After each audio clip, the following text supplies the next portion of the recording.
تو وہ فرعون ہی کے حکم پر چلتے رہے، حالانکہ فرعون کا حکم درست نہیں تھا۔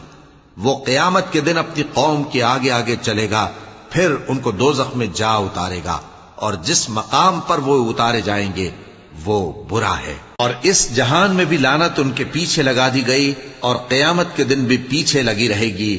جو انعام ان کو ملا ہے برا ہے۔ یہ پرانی بستیوں کے تھوڑے سے حالات ہیں جو ہم تم سے بیان کرتے ہیں، ان میں سے بعض تو باقی ہیں اور بعض تہس نہس ہو گئیں۔ اور ہم نے ان لوگوں پر ظلم نہیں کیا بلکہ انہوں نے خود اپنے اوپر ظلم کیا۔ غرض جب تمہارے پروردگار کا حکم آ پہنچا تو جن معبودوں کو وہ اللہ کے سوا پکارا کرتے تھے وہ ان کے کچھ بھی کام نہ آئے، اور بربادی کے سوا انہیں اور کچھ نہ دے سکے۔ اور تمہارا پروردگار جب نافرمان بستیوں کو پکڑا کرتا ہے تو اس کی پکڑ اسی طرح کی ہوتی ہے، بے شک اس کی پکڑ دکھ دینے والی، سخت